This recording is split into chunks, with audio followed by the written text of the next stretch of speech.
untuk materi kedua ini.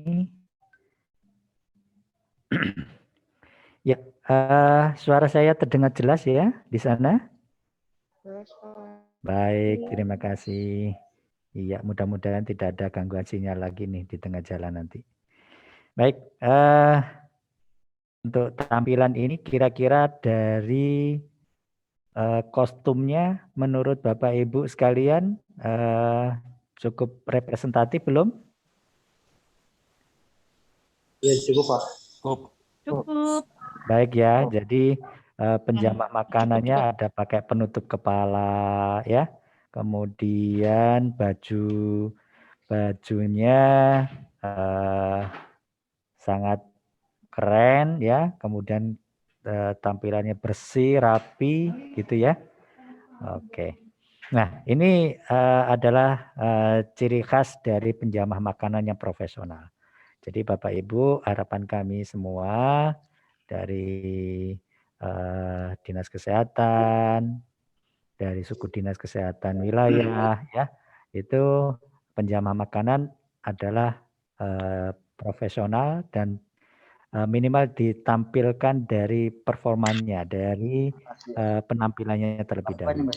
Ya, nanti terkait kualitas produk makanan seiring waktu pasti akan menyesuaikan ya. Oke, Bapak Ibu sekalian, tujuan dari disampaikan materi higien perorangan adalah peserta mampu mengenal dan menghayati serta mengamalkan dalam kehidupan sehari-hari ya. Bagaimana cara hidup sehat dan bersih baik di rumah ya maupun apalagi di tempat kerja. Jadi produk yang Bapak Ibu hasilkan nanti pastinya dinikmati oleh seluruh lapisan masyarakat di DKI Jakarta, bahkan ada juga dari masyarakat sekitar DKI Jakarta yang singgah atau sengaja justru datang ke tempat Bapak Ibu di tempat restoran atau rumah makannya atau cateringnya, gitu ya. Ya, prinsip personal hygiene sanitasi perorangan, ya, Bapak Ibu sekalian. Kira-kira ya di tempat Bapak Ibu sekalian sudah tersedia belum sarana prasarana higien sanitasinya? Apa itu? Ya, nanti kita lihat di slide berikutnya. Ya, jadi apa saja sih yang menjadi sarana dan prasarananya? Bapak Ibu sekalian, beberapa kunci daripada penerapan higien sanitasi itu wajib dilaksanakan di masing-masing tempat pengelola makanan, utamanya kepada petugas atau pengelola penjamah makanan itu sendiri. Nah, ini ada yang harus dilaksanakan ya, higien pengertian daripada higien sanitasi itu sendiri ya, higien adalah upaya kesehatan dalam memelihara dan melindungi kebersihan diri ya. Apa saja caranya? Yaitu dengan mandi ya, menggunakan masker ya, mencuci tangannya dengan air mengalir dan pakai sabun ya. Jadi kalau kita melakukan cuci tangan tadi yang saya singgung di materi sebelumnya, kalau kita mencuci tangan tidak menggunakan sabun ya, justru kita meratakan kontaminasi yang ada di tangan kita ke seluruh bagian daripada tangan kita ya. Selanjutnya adalah mencuci piring itu sendiri, itu termasuk upaya higien. Kemudian membuang sampah pada tempatnya ya, mengelola sampah dengan baik dan benar itu juga kategori higien sanitasi. Nah, sanitasi sendiri adalah upaya kesehatan dengan cara memelihara dan melindungi kebersihan lingkungan ya. Jadi kalau higien itu kepada orangnya, tetapi kalau untuk sanitasi kepada lingkungannya ya. Apa saja caranya? Yaitu satu, menyediakan air bersih untuk mencuci piring contohnya ya. Jadi air yang kita gunakan harus dalam kondisi memenuhi syarat. Jika air yang kita gunakan tidak memenuhi syarat, percuma kita mencuci piring sebersih, semaksimal apapun. Tapi kalau airnya tidak memenuhi syarat, percuma. Akhirnya apa? Justru piring yang kita harapannya adalah bersih, ya, justru malah terkontaminasi. Kemudian menyediakan tempat sampah agar sampah tidak berserakan. Jadi Bapak Ibu sekalian, tempat sampah yang diharapkan adalah tempat sampah yang memenuhi kriteria kesehatan. Apa saja? Tempat sampahnya sesuai dengan volumenya. Jadi volume sampah yang kita produksi biasanya seberapa? Lah, disediakan tempat sampah yang memenuhi volumenya. Kemudian apa lagi? Tempat sampah tersebut wajib punya tutup. Jangan sampai tempat sampah apalagi ada di area dapur, tetapi tempat sampahnya tidak punya tutup. Kemudian apa? Pedal, ya, pedal atau injekan kita nyebutnya. Itu penting. Kenapa menjadi penting? Dikarenakan tutup yang tempat sampah yang punya tutup tersebut, tapi kalau tidak ada injekan atau pedalnya, maka tangan kita akan kontak langsung kepada area tempat sampah. Nah, justru ini yang wajib kita hindari agar tidak terjadi cross kontaminasi antara tempat sampah yang penuh dengan bakteri kuman karena kepegang oleh tangan kita menghantarkan kuman kepada makanan yang akan kita produksi. Selanjutnya apa? Menyediakan sabun untuk mencuci tangan. Ya, tadi kita singgung di slide sebelumnya. Kemudian apa? Higien sanitasi adalah upaya pengendalian faktor resiko yang berkaitan dengan proses pengolahan makanan itu sendiri. Apa saja yang kita perlu kendalikan? Di antaranya alat, ya, alat yang kita gunakan, tempat pengolahan makanan itu sendiri, kemudian orang atau penjaga makanan, dan yang terakhir adalah bahan makanan yang akan kita olah. Baik. Nah, Bapak Ibu sekalian, ini adalah cara atau bagaimana penjamah makanan itu dapat memindahkan mikroorganisme ke dalam produk makanannya, ya. Jadi penjamah makanan atau fermenter dapat memindahkan mikroorganisme yang dapat menyebabkan penyakit. Dari mana? Dari dirinya sendiri bisa, ya. Jadi dari perilaku yang tidak tepat bisa memindahkan, ya, mikroorganisme dari tubuh penjamah itu kepada bahan makanan atau makanan produk jadinya itu sendiri. Selanjutnya, manusia merupakan sumber utama pencemaran pangan, Bapak Ibu. Kalau tersaji makanan di depan kita, kemudian kita berkomunikasi antar teman di dalam satu meja, padahal di depan kita tersedia makanan yang siap saji. Nah, cipratan daripada air liur kita itu sangat berpotensi menjadikan makanan itu tercemar, ya. Baik itu dari tangan, nafas, rambut, keringat dan lain sebagainya. Itu salah satu contohnya. Kemudian apa? Pemindahan feses atau kotoran manusia oleh hewan, ya. Tikus, serangga dan lain sebagainya. Itu juga sangat dimungkinkan. Nah, Bapak Ibu sekalian, ternyata di dalam tubuh kita yang tadi secara garis besar, ya, manusia menjadi sumber pencemar itu diuraikan sebagai berikut.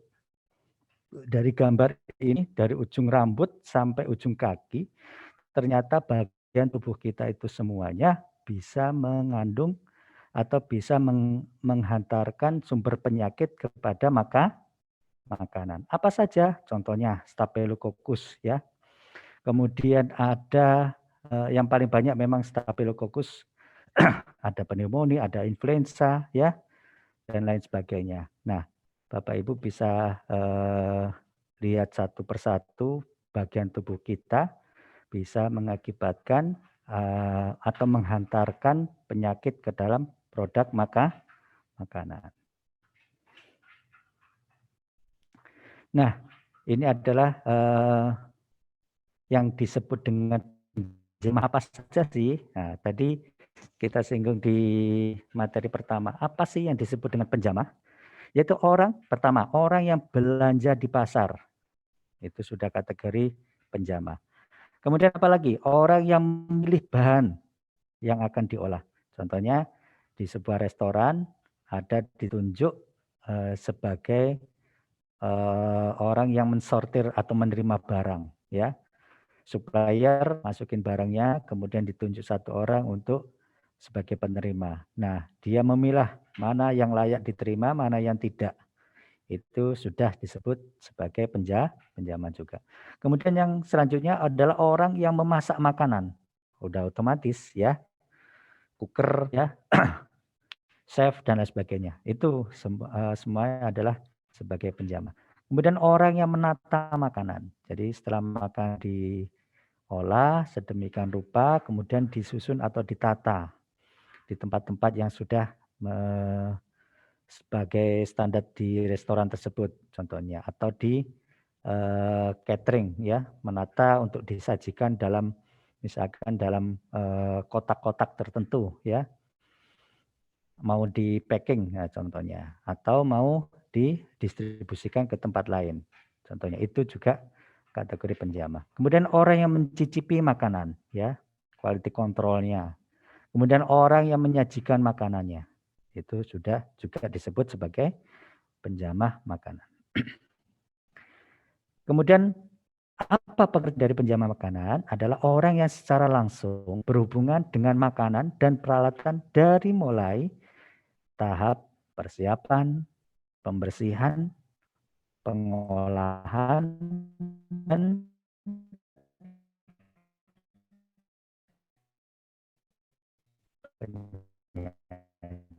Putus-putus, Pak.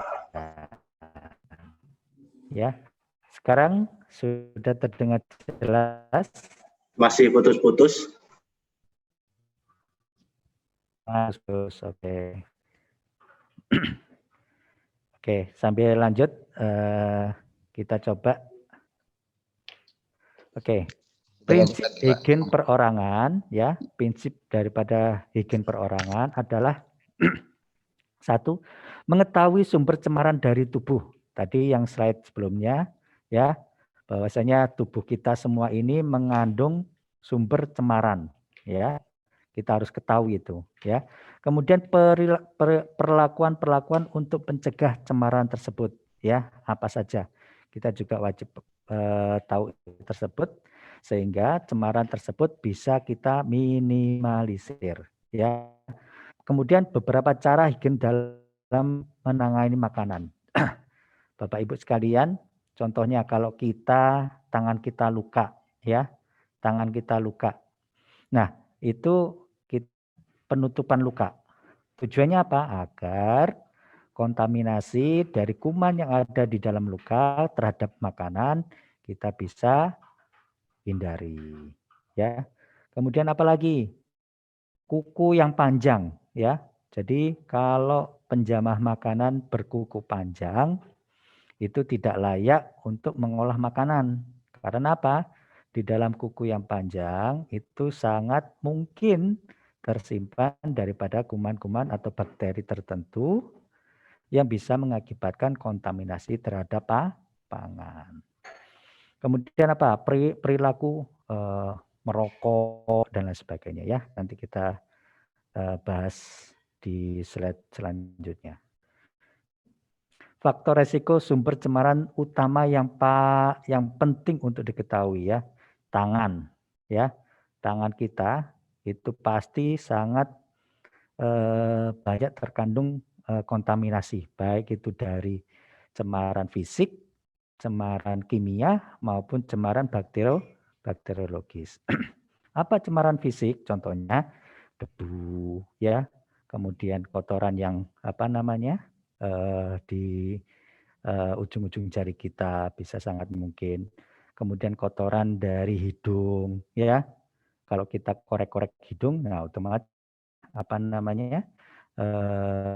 kotoran dari hidung akan bisa pindah ke makanan. kotoran dari mulut ya. Apa contohnya kalau kita bersin ya. Bagaimana cara jika kita bersin tetapi itu bisa kita hindari agar tidak kontak terhadap tangan. Ada yang bisa menjawab? Bagaimana cara bersin yang baik?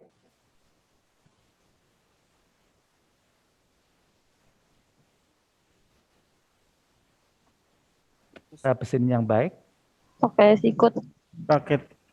Iya, betul. Bagian dalam ya, kalau pakai sikutnya sendiri agak susah kita melintir sikut kita ya. Tapi bagian sikut bagian dalam atau kita tutup dengan tisu.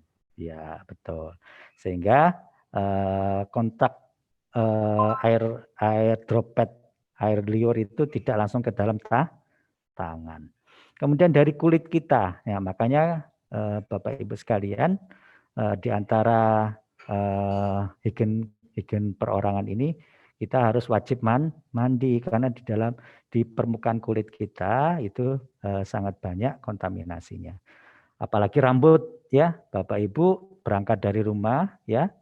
Kemudian utamanya ibu-ibu ini yang mungkin rambutnya panjang dan tidak pakai penutup rambut. Nah, dalam perjalanan sangat mungkin ya kontaminasi debu di sepanjang perjalanan bisa pindah ke tempat kerja kita ya kalau kita ada di area dapur misalkan. Kemudian isi perut. Nah, apalagi ini ya. Nah, ini contohnya gambar. Kalau kita mengalami luka di tangan kita ya, ini sangat mungkin ya kontak dari atau cemaran itu pindah ke makanan. Kemudian kalau kita, maaf slide sebelumnya, kalau kita mengalami kondisi seperti ini, baiknya kita istirahat terlebih dahulu, ya, berobat ke dokter, atau pindah lokasi dalam artian yang tadinya memang dia sebagai penjamah makanan, berarti bisa pindah ke administrasi. Jadi tidak pegang makanan terlebih dahulu. Jangan sampai di kondisi seperti ini masih melakukan aktivitas dalam pengolahan pangan. Kemudian, nah ini sumber pencemar karena perilaku. Bapak Ibu sekalian, perilaku ini sebenarnya yang paling kita harapkan untuk berubah karena kondisi perilaku ini bisa saja karena ketidaktahuan atau kesengajaan ya. Tangan yang kotor ya, padahal kita tahu tangan kita kotor tapi tidak mau mencuci tangan dengan baik. Kemudian batuk, kita sudah tahu nih batuk yang baik agar tidak mencemari makanan seperti apa, tapi kita tidak melakukannya. Nah, hal-hal seperti itu yang hendaknya kita harus berubah ya, seiring waktu, seiring pengetahuan ya, kita wajib berubah. Kemudian menyisir rambut ya dekat makanan. Nah, jangan-jangan karena gatel ya kita tidak sengaja menggaruk padahal kita lagi proses pengolahan makanan. Kemudian nah, ini saat melakukan pengolahan makanan tidak diperkenankan menggunakan perhiasan ya. Jadi bapak-bapak yang suka mengkoleksi cincin ya, batu akik contohnya, nah itu saat melakukan aktivitas itu harus disimpan terlebih dahulu. Ibu-ibu juga demikian, meskipun cincin itu adalah cincin pernikahan ya, kita harus simpan terlebih dahulu. Nah, apalagi nih perilaku merokok sangat kita hindarkan saat kita mengolah makanan. Kemudian selanjutnya, sumber pencemaran karena faktor ketidaktahuan. Belum dipahami prinsip higien sanitasi. Nah, ini menjadi salah satu faktornya. Kemudian tidak disadari bahayanya, bahwasanya kontaminasi yang dilakukan bisa saja menyebabkan keracunan, ya, pembusukan dan pemalsuan. Kemudian pemakaian bahan makanan untuk tujuan tertentu, ya.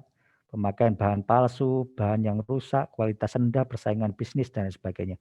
Bapak Ibu sekalian, wajib hukumnya ya kita mensortir barang. mana yang sudah expire, mana yang belum, mana yang kemasannya sudah menggelembung atau tidak, mana kemasannya sudah rusak atau tidak, ya. Itu penting agar bahan makanan yang kita gunakan memang betul-betul masih bahan-bahan yang masih berkualitas. Kemudian tidak bisa membedakan bahan makanan dan bukan bahan makanan. Contohnya gini, Bapak Ibu sekalian, ada jenis bahan tambahan pangan, ya. Tujuannya untuk mewujudkan misalkan dari sisi warnanya, mengunggulkan warnanya biar kelihatan lebih baik. Tetapi di pasaran ada bahan untuk pewarna itu yang sebenarnya bukan untuk makanan. Nah, gitu ya. Jadi memang kita harus wajib tahu mana yang boleh ditambahkan ke makanan, mana bahan yang tidak boleh ditambahkan ke makanan. Ini persyaratan sebagai penjamah, ya. Dia harus sehat. Saat dia melakukan aktivitasnya, pastikan ya dalam kondisi sehat, tidak sakit. Kemudian jika sakit harus istirahat terlebih dahulu. Kemudian ber-PHBS. Ada yang tahu itu apa PHBS? Ayo, silakan. Ada yang tahu apa PHBS? Kepanjangan dari apa? Perilaku hidup bersih dan sehat. Baik sekali ya. Jadi perilaku hidup bersih dan sehat. Nah, Bapak Ibu sekalian, kenapa ini PHBS ini sangat didengung-dengungkan oleh jajaran kesehatan? Karena inilah yang menjadi pionir kita dalam perubahan perilaku sehat di masyarakat. Ya, perilaku itu sangat mempengaruhi derajat kesehatan kita. Jadi kalau kita berperilaku sehat, maka hidup kita akan sehat. Jika sebaliknya, tentu kita akan terus mengalami gangguan kesehatan. Apa diantaranya? Menjaga kebersihan tubuh, ya, mandi secara rutin, ya, kemudian mencuci tangan, ya, kemudian mengenakan pakaian yang bersih dan rapi, jangan sampai mengolah makanan, kondisi baju kita, utama yang celemek, jangan sampai celemek itu kita biarkan saja digantung, ya, kemudian besok dipakai lagi, ya. Jadi celemek yang kita gunakan wajib juga dibersihkan. Mencuci tangan, ya, CTPS, cuci tangan pakai sabun, ya. Kita harus pakai sabun. Kalau tidak tadi hanya meratakan kontaminasi ke seluruh bagian tangan. Kemudian menghindari kebiasaan yang tidak higienis, ya, mengkorek-korek kuping, mengkorek-korek hidung, garuk-garuk rambut dan lain sebagainya. Menjaga kesehatan dan kebugaran tubuh. Makanya penting Bapak Ibu sekalian, minimal kita juga ada namanya senam kebugaran. Apa namanya? Senam yang bisa menjaga kebugaran tubuh kita. Kemudian tidak mengolah pangan ketika sakit. Selanjutnya, tangan. Bagaimana Bapak Ibu yang tadi ada luka, kuku panjang, ya, ada koreng dan lain sebagainya, itu wajib dihindari. Kemudian bagaimana cara pencegahannya? Hindari menggaruk-garuk anggota badan. Atasi dengan mencuci tangan pakai sabun sebelum melakukan pengolahan makanan. Di beberapa restoran, ya, atau catering itu sudah menerapkan alarm untuk cuci tangan bersama. Ya, ini menjadi penting mengingatkan kita patuh terhadap SOP atau kebijakan apapun yang diterapkan di tempat pengolahan makanan tersebut. Sehingga salah satu contohnya adalah alarm cuci tangan bersama. Jadi setiap bunyi alarm kita diwajibkan untuk melakukan cuci tangan. Menggunakan sabun, menggunakan air mengalir, menggunakan sabun dan lain sebagainya. Kemudian perhiasan, ya, jadi harus lepas terlebih dahulu. Kuku harus pendek. Nah, Bapak Ibu sekalian, di antara 3 tangan ini ya, kira-kira mana yang paling memenuhi syarat?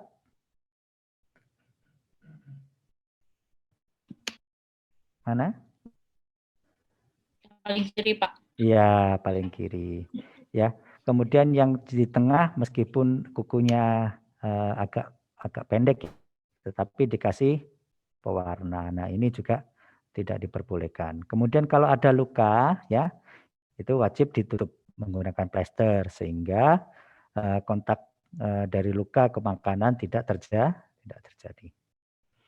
Nah, perhiasan kami ulang-ulang kembali, meskipun perhiasan tersebut adalah cincin kawin harus disimpan. Kemudian jam tangan, ya, ake, batu ake untuk bapak-bapak ini juga harus tetap disimpan. Ya, kemudian kebersihan mulut, bagaimana saat mengolah makanan, bersin atau batuk itu kapanpun akan setiap saat pasti akan terjadi, ya. Sehingga kalau kita bisa mengatasi bagaimana cara bersin atau batuk yang tepat, itu bisa dihindari, kontaminasi ke makanan bisa dihindari. Kemudian perilaku higien yang semestinya, yang sewajarnya, gosok gigi, ya, agar bakteri dalam mulut kita juga dapat diminimalisir, ya. Kemudian bersin batuk menggunakan tisu atau sapu tangan, ya. Hindari bergoro dan merokok pada saat mengolah makanan. Nah, Bapak Ibu sekalian, ini mengobrol saat mengolah makanan itu menjadi hal yang sangat penting. Jangan sampai droplet atau cipratan air liur dari mulut kita pindah ke makanan. Kemudian kebersihan hidung, ya, jangan sampai mengolah makanan sambil korek-korek lubang hidung. Rambut tadi, ya, tadi udah disampaikan. Potensinya apa? Staphylococcus, ya, bisa pindah dari rambut ke makanan. Bagaimana caranya? Ya, kalau rambut dari mulai mau berangkat kerja, ya, kita harus mandi dan keramas supaya tidak ada ketombe dan lain sebagainya yang nanti bisa saja jatuh ke makanan. Kemudian menutup kepala, ya, saat mengolah makanan, jangan lupa potongan rambut di makanan. Kemudian jangan sampai kita menggaruk juga rambut tersebut sehingga bisa rontok, bisa ketombenya jatuh dan lain sebagainya. Yang kelima, mata, di mana sebenarnya mata juga tidak bebas dari bakteri, ya. Tetapi mata yang sakit sangat berpotensi memindahkan kontaminasi bakteri ke makanan.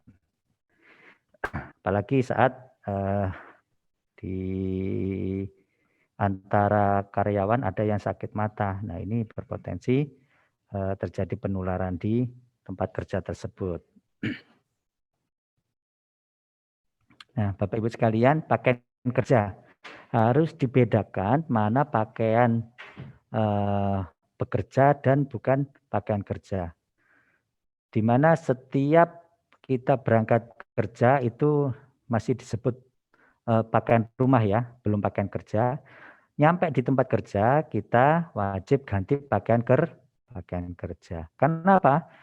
Baju yang kita sudah pakai dari rumah ke tempat kerja itu sudah terkontaminasi debu dan lain sebagainya. Nah, ini bisa memungkinkan pindahnya debu ke makanan, ya.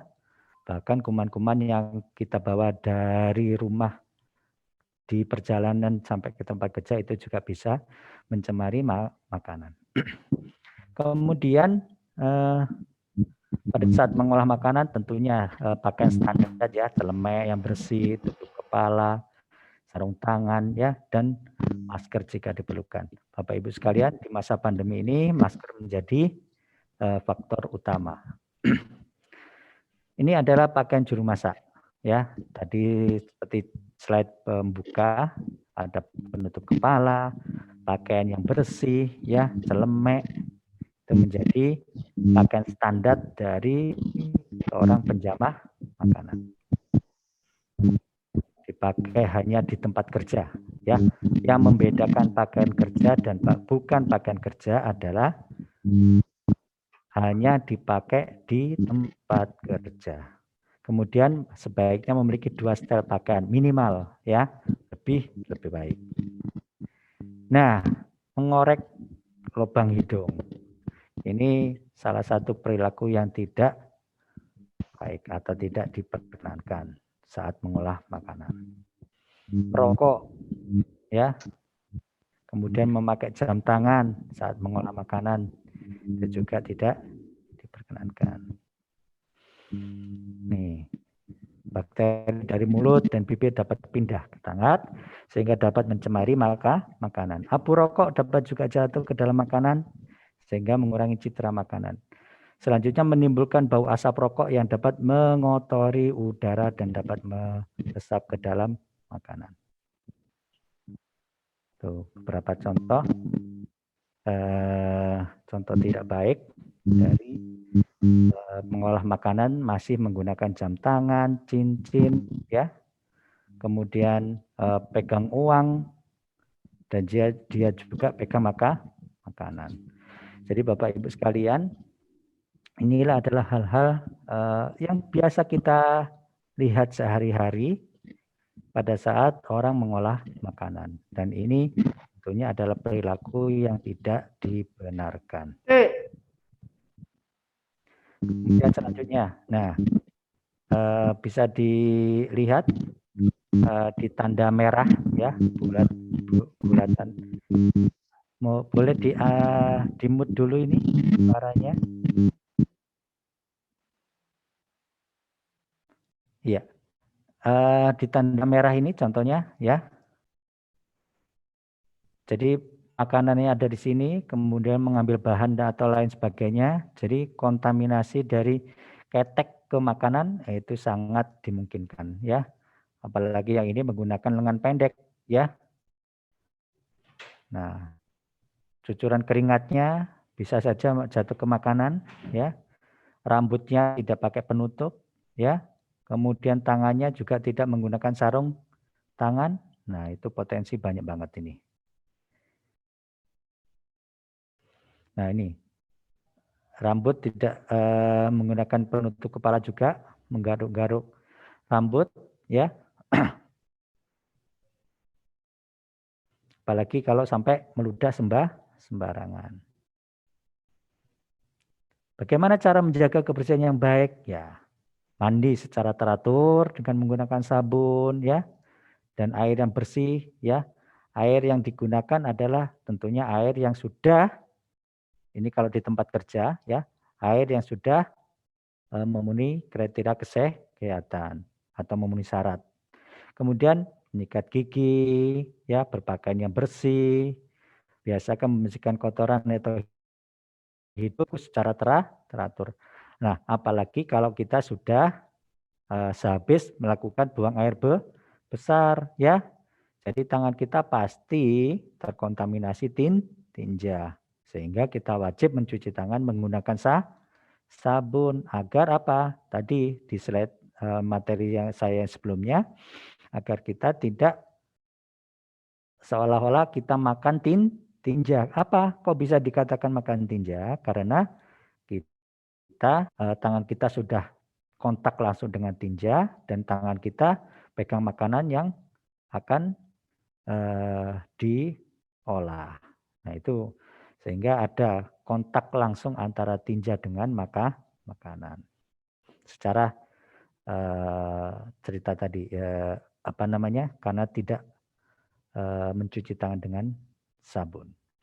Kemudian kulit juga harus dijaga, jangan sampai menggunakan kosmetik yang berlebihan sehingga kalau kontak menggunakan kosmetik yang berlebihan bisa saja mencemari makanan. Bapak Ibu sekalian, kita tahu bersama kosmetik yang saat ini sudah banyak sekali menggunakan bahan kimia yang sudah tidak standar lagi. Baik, ini adalah perilaku yang perlu dikerjakan untuk mencegah pencemaran. Apa saja? Ya, kuku harus pendek, ya. Nanti Bapak Ibu saat bermohon untuk dilakukan diterbitkannya sertifikat layak sehat, maka dari PTSP akan menggandeng suku dinas kesehatan wilayah setempat, ya, wilayah di mana tempat restoran atau jasa boga atau rumah makan tempat Bapak Ibu bekerja. Kemudian jajaran kesehatan tersebut pasti akan meninjau lokasi tempat kerja Bapak Ibu.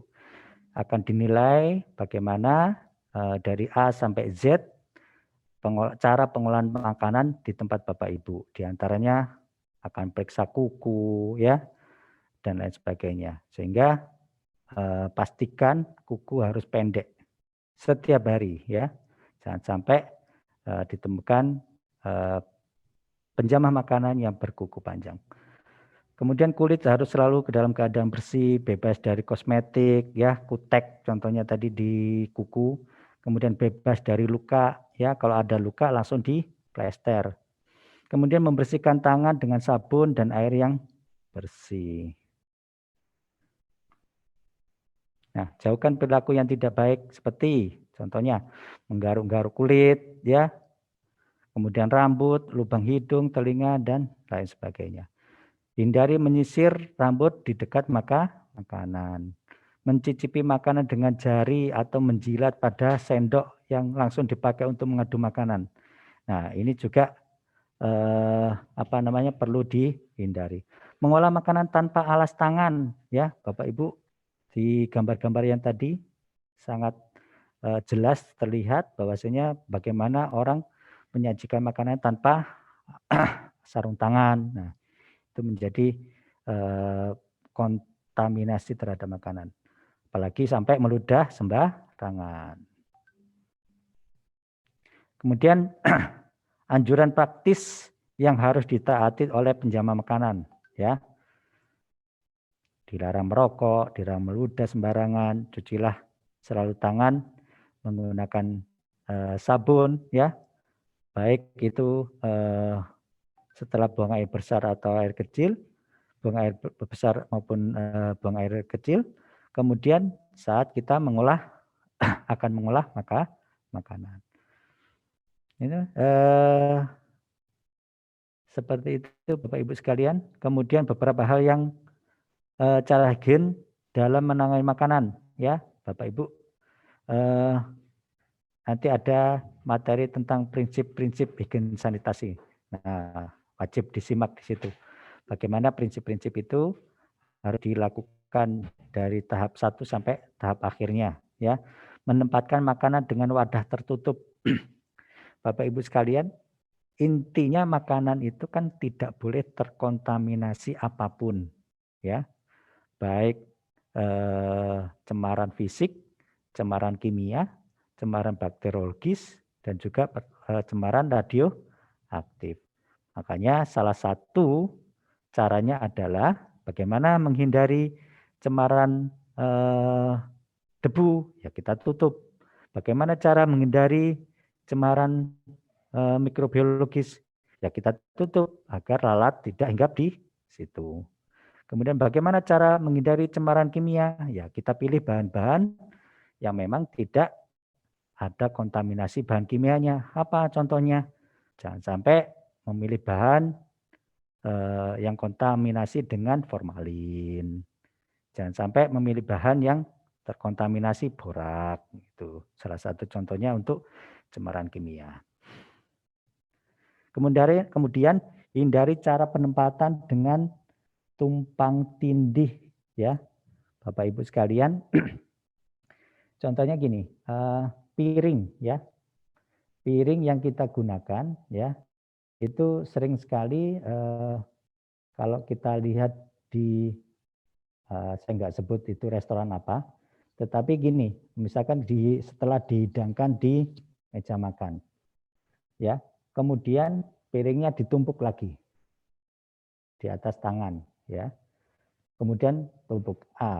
Artinya ada kontaminasi dari meja ke bagian bawah dari piring, ya.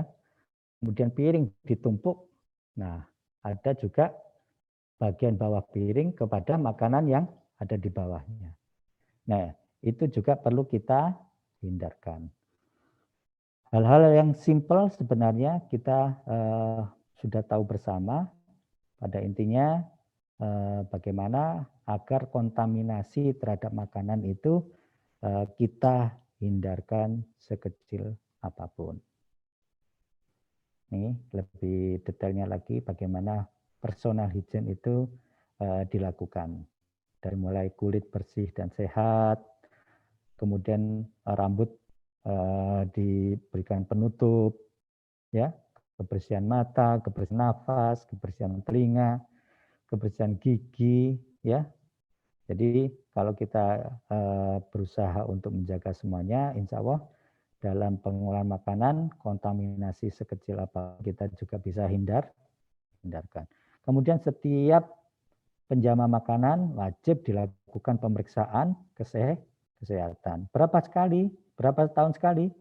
Paling enggak dua kali per 6 bulan. Itu menjadi penting agar kontaminasi dari penjamah makanan yang sakit tidak terjadi. Nih, di antara penyakit-penyakit yang sering ditularkan melalui makanan adalah disentri, kolera, tipes, ya, hepatitis A itu sangat sering terjadi. Nih, kasus penularan penyakit oleh penjama makanan. Ya, di tahun 1869 itu terjadi kasus tipoid, ya, seperti maaf di tahun 1900, ya, itu sampai 3 orang meninggal. Kemudian di Manhattan bekerja di sebuah keluarga tahun 1901 dan anggota keluarga itu menderita demam dan diare. Tidak usah jauh-jauh di sekitar Depok, ya, sekitar tahun 2009, antara 2009-2010 itu juga terjadi kasus hepatitis A, ya, ditularkan melalui air. Nah, itu sangat mungkin terjadi. Nah, berikutnya adalah praktek-praktek berikut yang harus diterapkan oleh karyawan untuk menjamin personal hygiene, ya. Kesehatan fisik harus dijaga, ya. Penyakit harus dilaporkan jika perusahaan tersebut sudah sebelum bekerja dan dengan makanan sehingga kontak antara karyawan yang sakit dengan makanan dapat dicegah. Jadi pentingnya dilakukan pemeriksaan kesehatan sebelum bekerja adalah agar tidak terjadi kontaminasi dari karyawan yang sakit kepada makanan. Kemudian kebiasaan kerja yang higienis harus dikembangkan. Bapak Ibu sekalian, salah satu cara untuk meningkatkan pengetahuan dan agar personal hygiene di masing-masing karyawan bisa lebih meningkat, salah satunya adalah mengikuti pelatihan sejenis ini, ya. Itu bisa terus dikembangkan. Bapak Ibu nanti setelah pelatihan ini menularkan ilmunya kepada teman-teman di tempat kerja. Nah, ini menjadi salah satu potensi untuk pengembangan personal hygiene di lingkungan tempat kerja tersebut.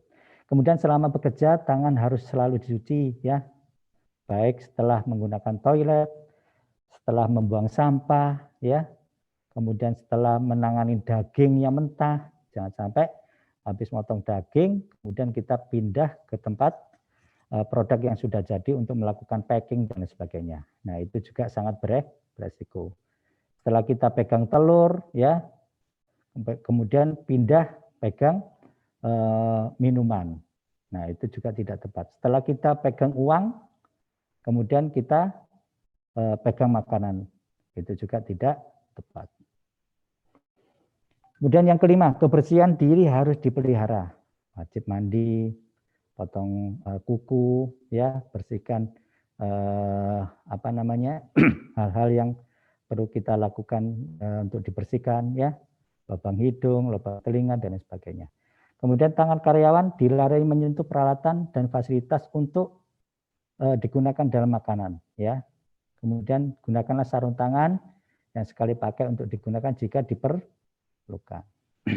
Aturan seperti dilarang merokok, kemudian wajib mencuci tangan dan sebagainya itu perlu ditempel sehingga kita terus diingatkan apa saja sih yang harus kita lakukan sebagai penjamah makanan. Kesimpulannya, kesehatan adalah tanggung jawab bersama.